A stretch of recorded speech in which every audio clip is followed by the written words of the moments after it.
Hi! Bien bonjour à tous et bienvenue dans cette vidéo tournée dans des conditions un peu spéciales car on est en pleine période du confinement à cause du coronavirus. L'avantage, c'est que du coup ça me laisse plus de temps pour pouvoir faire des vidéos.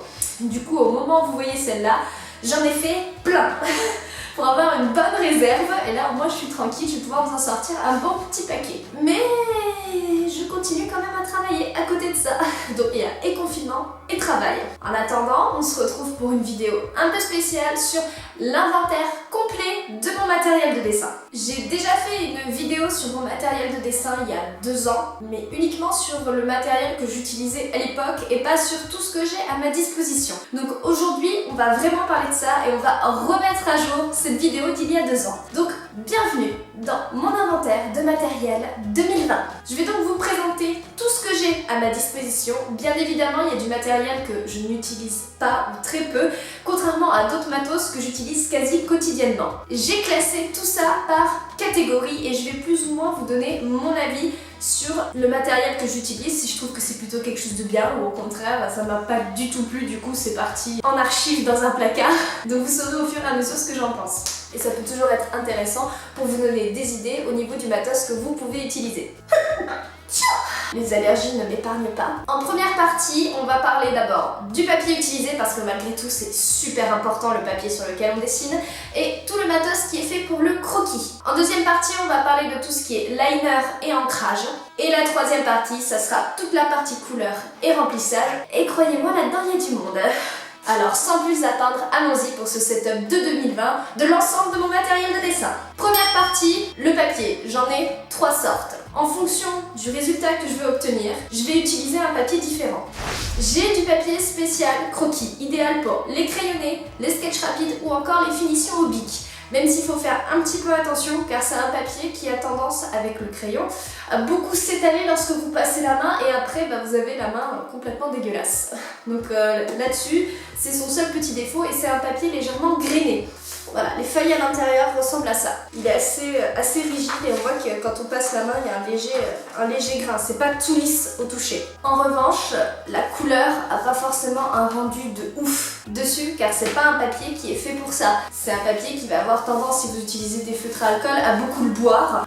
Ça va pas faire forcément de très jolis mélanges comme résultat. Après perso, pour moi ce que j'en fais, ça fait largement le taf et je vais pas m'en plaindre parce que c'est très pratique quand même d'avoir tout ça pour faire des croquis. Par contre, si vous voulez faire des illustrations abouties en couleur, c'est clairement pas le papier qu'il vous faut. Après quoi, j'ai du papier layout ou marqueur, spécialement fait pour les marqueurs et feutres à alcool. Ce papier est vraiment fait pour absorber de manière homogène l'encre du feutre à alcool. Et c'est par contre un papier très fin, je sais pas si vous pourrez voir correctement, très lisse, mais la sensation est pas pareille devant que derrière. Donc ça a vraiment par contre un sens d'utilisation. Vous trompez pas si vous utilisez du papier layout ou du papier marqueur, parce que derrière, ça va pas du tout vous faire le même rendu que si vous le faites devant. Attention. Donc avec ce type de feuille, l'encre des feutres à alcool ne passe pas à travers et ça bave pas. La feuille encaisse aussi très bien les couches de couleur.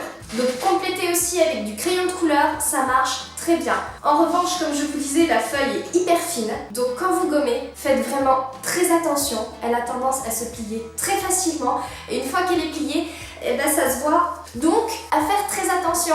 Le papier marqueur fait donc très bien le taf pour des illustrations en couleur simples et efficaces. Et enfin, le dernier type de papier que j'utilise et qui est pour moi le mieux, en tout cas ce que je préfère, c'est le papier Bristol spécial dessin. Ça va être celui que j'utilise pour les grosses illustrations. C'est un papier beaucoup plus rigide, qui encaisse super bien les couches de couleur, autant que ce soit le feutre à alcool que les crayons de couleur. On peut faire des variantes super dessus, ça passe absolument pas à travers la feuille pour ce qui est de l'encre, du feutre à alcool. Et ensuite, au niveau du croquis utilisé au crayon de papier, on peut gommer jusqu'à une certaine épaisseur évidemment, mais c'est vraiment pour les croquis qui ensuite vont aboutir sur l'illustration. Ça va être vraiment les crayonnés de base, ça marche très bien dessus. De mon côté, je m'en sers de la manière suivante. D'abord, je fais mon croquis qui a d'abord été fait au préalable pour voir ce que j'avais exactement envie de faire sur du papier croquis que je retransvase ensuite là-dessus, comme ça je sais à peu près ce que j'ai envie de faire et je me trompe pas lorsque je le fais. Et salut le chat! Ensuite, je fais l'ancrage intégral et après, on met la mise en couleur avec les aplats au feutre à alcool et les ombrages, mise en lumière, etc., etc. au crayon de couleur et avec une petite touche de Posca pour apporter de la luminosité à la fin. Et personnellement, c'est vraiment le papier que je préfère utiliser de tous. Voilà donc pour les 3 types de papier que j'utilise. Après, il y en a beaucoup d'autres. C'est pas les seuls qui existent. Il y a du papier recyclé qui est disponible pour les dessins que j'ai jamais utilisé pour le moment. Il y a du papier aquarellable spécialement fait pour l'aquarelle parce que tous les types de papier n'encaissent pas forcément correctement le fait d'être mouillé. Donc le papier aquarellable sert à ça, à être mouillé par la suite et ça vous fait un beau rendu, ça vous fait pas une feuille toute gondolée parce que malheureusement c'est ça qui arrive lorsqu'on utilise l'aquarelle sur un papier pas du tout adapté. Là il y a plein d'autres types mais qui me viennent pas forcément en tête, mais il n'y a pas que ça. Voilà donc les 3 types de papier que j'utilise dans la vie courante, même si à une époque, quand j'avais plus de papier croquis, quelque chose qui le remplace vachement bien, le papier blanc pour imprimante. Après, c'est un papier qui encaisse pas très bien la couleur, vu qu'il n'est pas forcément fait pour ça, au niveau des feutres à alcool notamment, parce que là, si vous voulez quelque chose qui bave, vous inquiétez pas, ça va passer à travers, c'est pas fait pour. Mais après, je veux dire, pour faire des recherches, des crayonnés, etc., le papier blanc, ça marche très très bien, moi, y a pas de souci. Après, le papier vient donc ce qui suit normalement pour pouvoir dessiner, c'est un crayon de papier et tous les petits accessoires qui vont avec, parce qu'avec un crayon de papier c'est bien, mais avec une gomme taille crayon et règle, ça va quand même vachement mieux. J'ai bien évidemment le traditionnel crayon HB, autant de chez Faber-Castell que de chez Esquisse, qui a quand même pris grave cher au fur et à mesure des années, et au final je m'en sers plus tant que ça de ces deux crayons là. Ça c'est un crayon de la marque donc Faber-Castell qui est spécialement fait pour le dessin, mais je m'en sers beaucoup moins pour le dessin, je me sers plutôt d'autres choses et vous allez bientôt savoir ce que c'est. Mais désormais, comme je vous le disais, j'ai changé, j'utilise 2 critériums de la marque Bic tout simplement, un en 0,5 mm et un en 0,7 mm. Et depuis que j'ai découvert le critérium, je dessine majoritairement avec ça.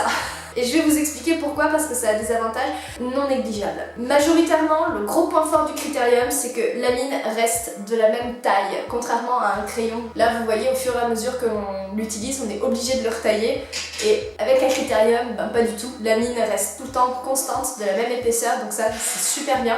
On peut la régler au niveau de sa sortie et ça, c'est top aussi. Et évidemment, on n'a pas besoin de la retailler tous les 36 du mois. Critérium à grosse mine est pas forcément idéal pour le dessin. Si vous avez une mine fine, c'est mieux. Certes, il faut recharger la mine, mais c'est loin d'être un souci. Le seul truc qui est un peu chiant, c'est quand on appuie un peu fort, la mine se pète. Pour ce qui est de la gomme, j'utilise une gomme spéciale dessin de la marque Faber-Castell, même si on voit plus grand chose parce qu'elle a pris quand même grave cher. Elle fait vraiment bien le taf. Les gommes blanches faites pour le dessin, c'est vraiment l'idéal. À un moment donné, je vantais les mérites de Maped et de sa gomme rose. Non. Depuis que j'ai découvert ça, en fait, des gommes spécialement faites pour le dessin, des gommes blanches à dessin, c'est mieux. Pour ce qui est du taille-crayon, car malgré tout, je continue à me servir de taille-crayon quand j'en ai besoin, c'est un taille-crayon de la marque, pareil, Faber-Castell. Donc je vais vous l'ouvrir, vous allez voir à quoi il ressemble. Voilà, il y a plusieurs embouts de différentes tailles à l'intérieur et c'est vachement pratique. C'est un petit peu gadget, je l'avoue, mais c'est quand même vachement pratique. Et après, j'ai 2 règles. J'en ai une de 15 cm que j'utilise beaucoup moins maintenant désormais, qui était de Maped, parce qu'on voit plus du tout les chiffres dessus. Pourtant, elle était vachement pratique et le fait qu'elle soit en métal, c'est très bien. Et cette partie-là est très utile lorsqu'on utilise un stylo. Pour ceux qui ne le savent pas, sur la majorité des règles en métallique ou en bois ou assez rigides, qui ne sont pas des règles flex, vous avez une partie légèrement bombée ici et qui n'est pas aussi plate que de l'autre côté. Donc ça va être pour les tracer au crayon de papier. Et quand vous les tracez avec de l'encre, c'est de ce côté-là. Pourquoi? Parce que lorsque vous allez tracer avec l'encre, ça a tendance à baver. Donc quand vous retirez votre règle de ce côté-là, que vous avez fait votre trait à l'encre, vous enlevez, ça bave, il y en a partout. Et ça en fait, c'est fait pour vous tracer à l'encre ici, vous retirez et ça bave pas. C'est fait exprès que ce soit légèrement bombé pour pas que l'encre soit traînée ensuite sur le reste du papier. Donc si vous ne saviez pas à quoi ça sert, voilà à quoi ça sert l'autre côté de la règle bombée pour tracer vos traits à l'encre. Et l'autre type de règle que désormais j'utilise tous la plupart du temps. Nous en avons tous eu une comme ça, une Maped Twin Flex, que je ne me sers plus comme règle flex qu'on tord absolument dans tous les sens parce qu'après votre règle elle est plus très droite. Mais elle est vachement pratique parce que j'ai encore tous les chiffres de marquer dessus correctement. Simple, rapide et efficace. J'ai pas de règle spécialement conçue pour le dessin à part celle-là, comme je vous disais, fait pour l'encre. Mais sinon celle-là elle est toute bête, toute simple et elle fait très bien l'affaire. Et enfin, dernier accessoire, une estompe. Tu disais pas un estompeur avant? Si, effectivement, je disais bien un estompeur avant, mais c'est une erreur de ma part, on appelle ça une estompe. Chose qui sert, comme son nom l'indique, à estomper les traits. Et vous voyez que la mienne a été très utilisée. Et en fait, une estompe, c'est vraiment pas compliqué à la fabrication, c'est fait avec du papier et ce n'est que du papier. Donc si jamais vous n'avez pas d'estompe avec vous, il y a deux choses qui marchent très bien. Ça va être le mouchoir blanc propre, je préfère préciser, et ensuite on va avoir un coton-tige. Ça marche aussi vachement bien lorsqu'on n'a pas forcément tout le matos à proximité. Vous inquiétez pas, on peut dessiner avec ce qu'on a sous la main. Voilà, on a donc fini pour la partie crayonnée. Seconde partie, l'ancrage, ou également appelé le liner. Alors, mon matériel a plutôt bien augmenté en la matière depuis cette vidéo. J'ai toujours le traditionnel pilote noir en 5 et en 7. En tout cas, ça marche très bien, je l'ai utilisé pendant beaucoup de temps comme stylo d'ancrage principal et franchement, ça fait très bien l'affaire. Petite chose à savoir sur ce type de liner là, c'est que comme c'est pas fait pour le dessin, il a un temps de séchage et c'est important de le respecter, ce petit temps de séchage qui est pas non plus énorme mais il existe, parce que si vous gommez juste après l'avoir utilisé, ça va baver. Donc autant que vous le sachiez, attendez que ça soit bien sec pour pouvoir gommer ensuite le crayonné que vous avez fait en dessous. Parce que celui-là, comme il n'est pas fait pour le dessin, l'encre va sécher beaucoup moins rapidement. Après, j'ai toujours mes liners traditionnels en 0,1, 0,3, 0,5, 0,7 et 1,2 de chez Faber-Castell qui sont juste là.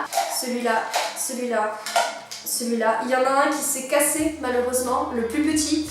J'étais assez déçue d'ailleurs parce qu'il s'est cassé très rapidement. Mais bon, je fais quand même avec. Mais après, acheter un individuel, c'est pas la même chose. Donc c'est-à-dire que voilà ceux que j'ai utilisés pendant un temps qui maintenant malheureusement, à part le B qui est le plus large, c'est le 1,2, le 0,5 et le 0,7 sont arrivés à bout d'encre. Donc malheureusement pour eux c'est fini. Le 0,1 par contre a une mine d'enfer. Donc ça, pour les petits détails, avoir des tout petits liners, c'est la vie. Voilà, si vous avez l'occasion d'acheter des feutres à ancrage, certes prenez un standard, ce que je vais appeler en termes de trucs standards pour le liner, en termes de taille, on va avoir du 0,5, voire du 0,7 même si ça commence à être gros, mais prenez un petit. Prenez un 0,1, un 0,2 parce que franchement ça c'est top pour tout ce qui va être petits détails. Par exemple si vous faites des personnages avec les yeux ou encore des détails au niveau des vêtements, avoir un tout petit liner c'est vraiment top. Donc les Faber-Castell Special Liner sont vraiment très pratiques et ont une belle qualité, ont un noir vraiment très beau et sèche assez rapidement, ça baffe très peu. Sauf si évidemment vous venez juste de le mettre après que vous effacez, là c'est sûr que ça va vous faire du cacaboudin, mais si vous attendez un tout petit peu, ça a un temps de séchage beaucoup plus rapide que le pilote. Donc je vous les recommande. Par contre sur les mines les plus petites, faites attention à la manière dont vous appuyez sur la mine parce que malgré tout ça reste fragile. Sur ceux-là, en tout cas j'entends ceux-là, voilà, le plus petit a été le plus fragile et s'est cassé très rapidement alors que pourtant je suis pas un bourrin et j'ai pas appuyé comme une malade avec. Et ensuite sur le même type de qualité ou quelque chose en tout cas de très bien pour quelque chose de semi-professionnel voire de professionnel, ce qui est très bien et que j'utilise désormais quasiment quotidiennement parce qu'il y a un large choix au niveau des pointes fines, je suis tellement heureuse, ce sont les Pigma Micron. Alors, il y en a 6 à l'intérieur de ce pack là, avec des tailles géniales, hein. Donc on a du 0,05, du 0,1, du 0,2, du 0,3, du 0,5 et du 0,8. Et franchement, j'aime énormément le rendu qu'ils ont. Donc ils sont très pratiques, très faciles d'utilisation, une très bonne prise en main, il n'y a pas de souci, je les utilise beaucoup. En revanche, leur seul petit défaut, la même chose que je dirais d'ailleurs pour les Faber-Castell, c'est qu'une fois qu'on gomme, ce qui se passe c'est que le noir en termes d'intensité diminue légèrement. Alors ce n'est qu'un détail, ça enlève légèrement d'intensité au noir. Alors lorsque vous recherchez à avoir un liner super intensif, mon conseil une fois que vous avez gommé par dessus ça, donc évidemment vous attendez, il y a toujours un tout petit temps de séchage, même si ceux-là de tous ce sont ceux qui sèchent le plus vite. Vous attendez quelques secondes après, ça gomme et il n'y a pas de souci, ça ne bave pas. C'est vraiment ceux qui sont le plus efficaces en termes de séchage, ça il n'y a vraiment pas de souci avec. Une fois que c'est fait, et que si vous avez un noir moins intensif et que vous voulez quelque chose de plus prononcé, bah, tout simplement vous repassez avec. Voilà, il n'y a pas 36 solutions. C'est l'inconvénient d'avoir un crayonné qu'on gomme par-dessus et qu'on fasse évidemment le dessin traditionnel. Donc voilà, en ce qui concerne l'ancrage, ça fait une jolie petite panoplie et c'est déjà pas mal. Voilà donc tout ce que j'utilise et tout ce que j'ai à ma disposition. Passons donc à la partie couleur. Et c'est que là, en matière de couleur, il y a quand même pas mal de choses à vous dire. Alors, en termes de couleur, pour commencer, j'ai une boîte de 48 feutres de la marque Faber-Castell qui sont à l'encre de Chine. Ils sont vraiment là en détail pour aider au contour, aux ombrages, mais ils sont pas là en remplissage principal. Ils sont vraiment là au niveau de la couleur en termes de secondaire pour faire les contrastes, les ombres, des fois rapporter de la lumière à certains endroits. Voilà, ça c'est ce à quoi me servent les feutres à encre de Chine. Ils ont vraiment un beau rendu en termes de couleur, pas sur une grosse étendue. C'est pas fait pour faire des aplats avec. Alors les aplats, c'est ce que j'appelle la première phase de couleur. Ça va être vraiment les bases de vos couleurs que vous allez faire. Faire des bases de couleurs avec eux, c'est pas forcément le top. Pourquoi? Parce que eux, ils vont vous laisser des traces de feutre qui sont très compliquées à masquer après avec le reste, parce qu'on veut quand même un rendu homogène quand on fait une illustration. Et eux, on voit encore la base de traits. Depuis que je les ai, j'ai pas eu à en changer depuis le début. Il y en a aucun qui sont finis. Et ça fait plusieurs années maintenant que je les ai. Ça fait peut-être 4 ans, 4-5 ans. Et franchement, ils sont très très bien. En tout cas pour l'utilisation que moi j'en fais. Et franchement, voilà, si vous avez à utiliser des feutres à encre de Chine à un moment donné, je vous recommande vraiment les feutres à encre de Chine de chez Faber-Castell qui marchent vraiment super bien. Donc, après les feutres à encre de Chine, j'ai 2 pochettes pleines de feutres à alcool de la même marque, de chez Winsor & Newton. Ce sont évidemment les Pro Markers. Quand je vous dis qu'elles sont pleines, elles sont vraiment pleines, à tel point que j'ai même plus de place pour accueillir de nouveaux feutres à alcool de différentes nuances d'autres marques. Alors en tout, j'en ai environ une cinquantaine de différents tons et de différentes nuances. Voilà à peu près ce que ça donne, sachant qu'il y en a évidemment que j'ai en double. Soit parce que nous avons des feutres qui sont prêts à mourir, mais qui sont encore bons en termes d'utilisation, mais il y a leur remplaçant qui arrive juste après. Ou alors tout simplement parce qu'on m'a offert cette pochette juste après que j'ai tout ça. Et que c'était une pochette déjà complète où il y avait plein de feutres à l'intérieur déjà préétablis. Et il y en a 2 avec lesquels je me suis retrouvée en doublon que j'avais déjà ici. Mais ça va. La manière dont je les utilise, ça va être sur du Bristol. Les feutres à alcool vont me servir en termes d'aplat. Ça va être vraiment la base de mes couleurs. En revanche, sur du papier marqueur, ils vont me servir d'illustration principale. Donc certes, ça va être la couleur de base, mais je vais aussi venir faire mes contrastes et mes nuances de couleurs juste avec du feutre à alcool, que je vais légèrement compléter après avec du Posca pour illuminer le reste. Mais sinon, sur du papier marqueur, voilà, ça va être le remplissage de base simple et efficace. Ça a un léger temps de séchage à respecter, ça a une petite odeur comme tous les feutres à alcool qui se méritent, mais franchement c'est rien de bien méchant. On peut aussi facilement faire des ombrages avec le même feutre, c'est le principe d'un feutre à alcool, il suffit de repasser plusieurs fois.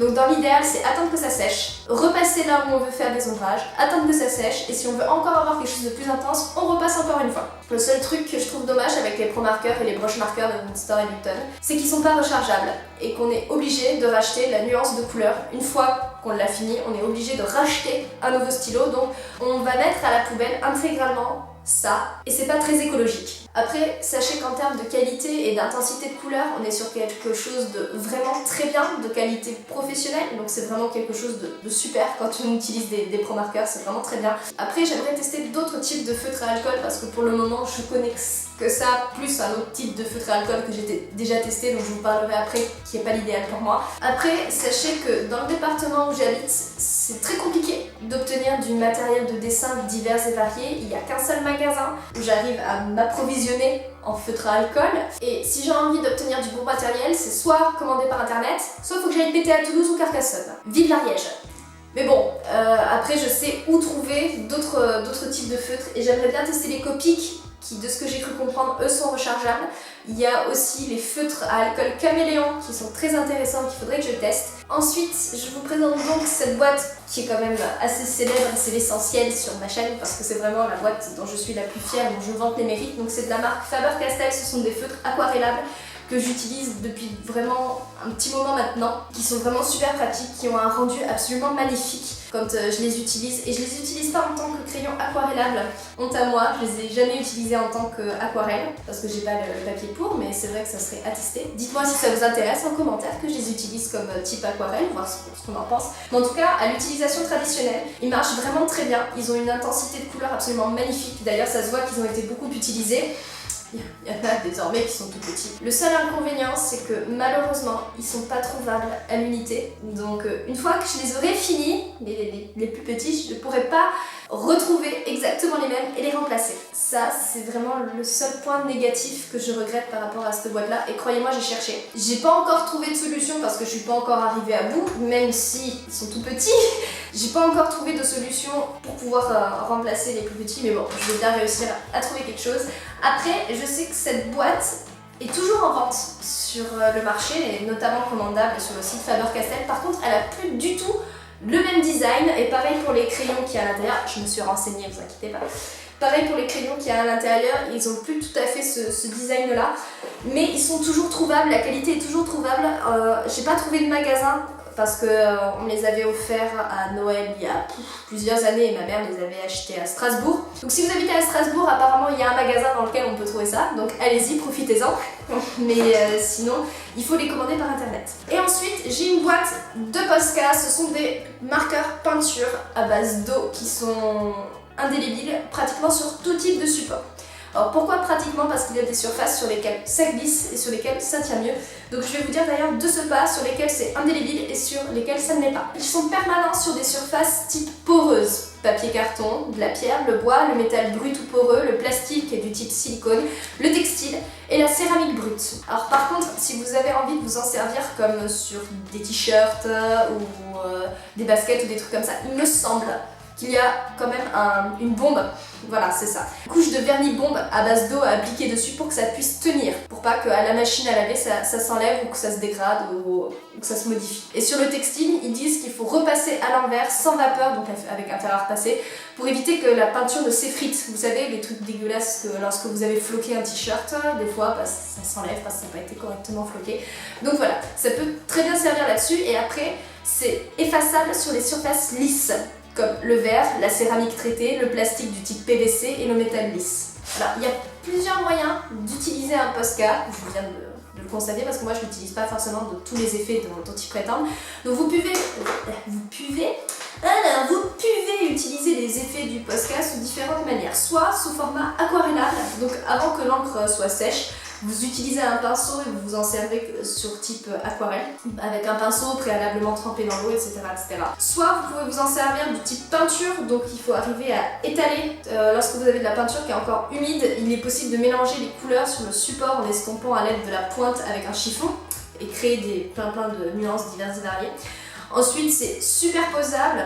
Vous pouvez utiliser les différentes couleurs de manière superposée, juste attendre que ça sèche et ensuite réutiliser. Ça, je l'ai déjà fait. Et ensuite, de manière soufflée, donc il faut par contre un gros feutre. Il faut bien le saturer en peinture, donc il faut que la mine soit assez épaisse et qu'elle soit quasiment coulante de peinture. Et souffler dessus, ça va vous donner un effet effectivement soufflé, légèrement tacheté. Voilà pour ce qui est du Posca. Ça a une manière d'utilisation et d'activation. Parce que lorsque vous recevez votre Posca, il a la pointe transparente et sèche. Il faut que la peinture puisse descendre dedans. Donc il y a différents types de Posca. Il y a des Posca qui ont une pointe brochée, comme un pinceau. Et il y a des Posca qui vont avoir une pointe large et de type marqueur. Donc là, c'est ce qu'il y a à l'intérieur. Et là, j'ai carrément un Posca du type stylo. Donc ils fonctionnent tous à peu près de la même manière. Donc déjà, pour préparer son Posca, le secouer. Et ils ont tous ce petit bruit comme ça à l'intérieur, c'est pour faire descendre l'encre. Certains même, sur le bout, ont un petit bouton sur lequel il faut appuyer pour faire descendre l'encre et continuer à le secouer. Sur d'autres, comme celui-là, au niveau de la mine, et sur tous ceux que j'ai là, légèrement appuyer la mine sur le support, elle va rentrer et ressortir, pas le faire comme un malade parce que ça peut potentiellement péter la mine, mais ça active l'encre qui est à l'intérieur et au fur et à mesure ça va couler et l'encre va arriver dans le bout de votre stylo. Voilà. Et c'est important de respecter le temps de séchage parce que Le Posca a un temps de séchage et si vous ne l'utilisez pas correctement, ça peut baver. Du coup de mon côté, j'ai plusieurs types de mines. Je vais vous montrer de l'autre côté, peut-être que vous verrez mieux. Là, ce sont les plus gros dans lesquels on a des mines type 5, c'est quand même assez gros. Du type 3, du type 1. Et ensuite, il y a le type 1 spécial, c'est le type 1 MR, qui est donc une pointe stylo. C'est vraiment tout petit et super précis. Et majoritairement, le Posca que j'utilise le plus en dehors de cette boîte, que j'utilise pour les grosses œuvres, c'est ce petit-là.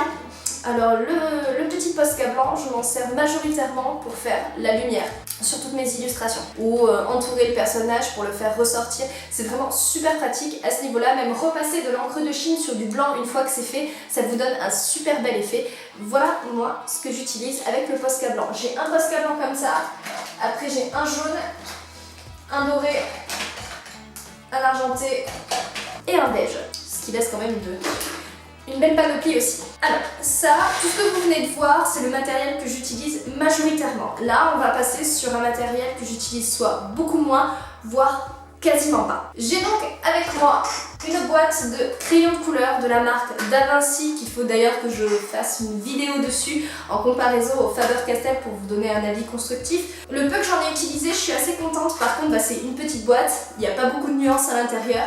Mais franchement, tout ce que ça fait très bien le taf. Voilà, je vais vous montrer à quoi ça ressemble à l'intérieur. Voilà, ça ressemble à ça. Ça fait 1 an que je les ai et ils appartenaient à mon papa. Donc vous inquiétez pas, je ferai bientôt une vidéo sur eux pour vous donner un avis constructif. Parce que pour l'instant, le peu que j'en ai utilisé, j'en suis contente, mais j'aimerais bien avoir un comparatif. Donc je vous ferai une vidéo de Da Vinci versus Faber-Castell. J'ai également, alors eux, je m'en suis honnêtement jamais servi, il faut que je fasse une vidéo crash test dessus. Ce sont des pastels gras, donc pastels gras à l'huile de la marque Panda. Il y en a 24 à l'intérieur. Et oui, honte à moi, je m'en suis pour le moment jamais servi. Pourquoi? Parce que je suis pas une grande fan de pastels qui soient gras ou secs, malheureusement. Je déteste les pastels secs. Ça fait un dépôt partout, on en a plein les doigts, j'ai horreur de la matière que je trouve très désagréable à toucher, bref, j'aime vraiment pas ça. On n'est pas potes, les pastels secs et moi, ça passe pas, c'est la vie. Après, ça reste que mon avis, cela va de soi. J'ai déjà testé et c'est quelque chose qui ne me correspond pas. Ça veut pas dire que si ça ne me correspond pas à moi, ça vous correspondra pas à vous. Si vous aimez utiliser les pastels secs, tant mieux pour vous. J'ai également un autre type de feutre à alcool qui sont des twin markers que je peux pas vous montrer là parce que je sais pas avec moi. Je m'en suis servi pour autre chose. Pour ceux qui ont vu la vidéo juste là, vous savez pertinemment ce que j'en pense. C'est bien pour débuter, pour se faire à l'idée d'un feutre à alcool, pour la prise en main. Ça a de jolies couleurs. Par contre, ça n'a pas une qualité semi-professionnelle, voire professionnelle comme c'est prétendu, donc ça, je dis non. Voilà. Un truc qui m'a beaucoup déçu aussi avec les twin markers, en résumé, c'est que la couleur qu'il y a d'annoncé sur le feutre ne correspond pas à la couleur sur papier. Et des fois, il y a de très grosses différences. Et ça, pour moi, je considère pas ça comme une qualité semi-professionnelle, voire professionnelle, comme c'est annoncé sur le feutre. Donc c'est très bien pour débuter, c'est un petit prix, c'est très bien pour ce qu'il en est, mais à un usage plus intensif et plus professionnel, vous allez vite vous lasser et va vite falloir changer. Ensuite, j'ai une très grosse mallette remplie de pastels gras, de crayons de couleur et de feutres et de peinture de la marque Crélando. Mais franchement, c'est quelque chose de pas du tout extraordinaire. J'ai pas testé plus que ça les crayons de couleur, mais déjà les feutres, j'ai voulu en tester un à la base qui était gris, je me suis retrouvée avec du bleu. Ça m'a un petit peu vaccinée. Je vais vous montrer la taille de la mallette, après ça a un très joli packaging, etc. Mais en termes de qualité, c'est pas véritablement au rendez-vous pour ce que moi j'en fais. On a un gros truc. Et puis en plus, c'est que c'est vachement lourd. Je dirais une grosse valise. Voilà. Après, les crayons de couleur sont très beaux. Il n'y a pas à dire. Le jour où j'ai envie de m'initier à la peinture, je pense que j'aurai de quoi faire parce qu'il y a différents types de peinture. Il y a de la gouache, de l'acrylique et de la peinture à l'huile. La gouache, c'est très pratique, c'est la peinture standard. L'acrylique, c'est très bien aussi. La seule différence, c'est que il faut faire super attention quand on utilise de l'acrylique parce que ça tâche. Une fois que ça a taché, si vous ne l'enlevez pas tout de suite, c'est définitif. Et enfin, la peinture à l'huile, j'ai jamais essayé et je pense que ça serait vraiment à tester. Donc comme c'est le seul endroit où j'ai de la peinture à l'huile dans tout le matos que j'ai, je pense que je testerai avec ça. Je vous ferai un test également des crayons de couleur pour vous en dire ce que j'en pense. Ensuite, des balles. Voilà, moi c'est de ça que j'ai été hyper déçue, c'est les crayons qui sont là. Ça c'est des feutres. Je sais pas si vous voyez correctement en dessous. Ça c'est les feutres. Il y a une très grosse gamme de feutres après, c'est vraiment bien, mais le feutre annoncé, la couleur annoncée, correspond vraiment pas à la couleur qui est rendue. Nous sommes tous d'accord, c'est du gris. Déjà la pointe est pas du tout de la même couleur. Et sur papier, j'ai eu des bleus. On va voir tous ensemble, hein. Voilà, une espèce de bleu vert moche. Chez moi, j'appelle pas ça gris, hein. Ouais, même sur plus du vert, un truc comme ça, j'appelle pas ça gris, moi. Et là, dessous celle-là, oui, quand je vous dis qu'on est sur quelque chose de fat, on est sur quelque chose d'assez fat. Hop là. Et là, par contre, il y a une gamme pastel gras assez colossale qui serait à tester également en comparaison des pandas. Donc c'est quand même assez complet, mais du peu que j'ai testé pour le moment, et malheureusement j'ai testé que les feutres parce que c'est tout ce que j'ai pu tester, les feutres sont pas ouf. Les crayons de couleur, je vous en dirai très bientôt ce que j'en pense. Ça pourra aussi servir de comparatif dans une autre vidéo. Dites-moi si ça vous intéresse que je fasse des vidéos crash test ou comparatives de tout le matériel que j'ai là, parce que franchement, il y a matière à faire. Donc voilà pour l'inventaire intégral de mon matériel de dessin. Si vous avez des questions, n'hésitez pas à me les marquer en commentaire, je ferai tout mon possible pour pouvoir y répondre. De plus, si la vidéo vous a plu, n'hésitez pas à mettre un pouce en l'air et surtout à vous abonner à ma chaîne pour avoir de ces nouvelles un petit peu. Surtout que là, avec tout ce qui se passe en ce moment, vous inquiétez pas, j'ai des vidéos en réserve. Sans oublier la cloche pour les notifications. Sur ce, moi je vous dis à très bientôt dans une prochaine vidéo et croyez-moi, il va y avoir matière à faire dans les prochains mois qui arrivent. Surtout que je vous réserve une belle surprise très bientôt, donc j'espère que vous serez au rendez-vous. Espionnez un petit peu ma chaîne sur les vidéos qui vont s'apprêter à sortir parce que je vais vous parler d'un projet très important qui a déjà débuté sur Instagram pour ceux qui ont remarqué. Mais je vous réserve quelque chose d'assez important qui devrait arriver vers l'automne à peu près, quelque chose comme ça. C'est en cours de fabrication, j'ai vraiment hâte de pouvoir vous en parler. Je sais pas si je pourrais vous en parler plus tôt, mais dès que ça va être abouti, sûr et certain, en tout cas c'est quelque chose qui va arriver, c'est sûr et certain, mais une fois que ça sera palpable, si on peut dire ça comme ça, vous serez très vite alertés et j'aurai énormément besoin de vous à ce moment-là pour pouvoir partager l'information et me dire ce que vous en pensez, parce que ça va être quelque chose de très important pour moi qui va pouvoir débuter, qui va pouvoir m'ouvrir les portes sur une nouvelle aventure assez importante, donc j'espère que vous serez là. Sur ce, moi je vous dis à très vite dans une prochaine vidéo. Prenez soin de vous, c'est le plus important. Restez chez vous. Ciao et dessinez bien.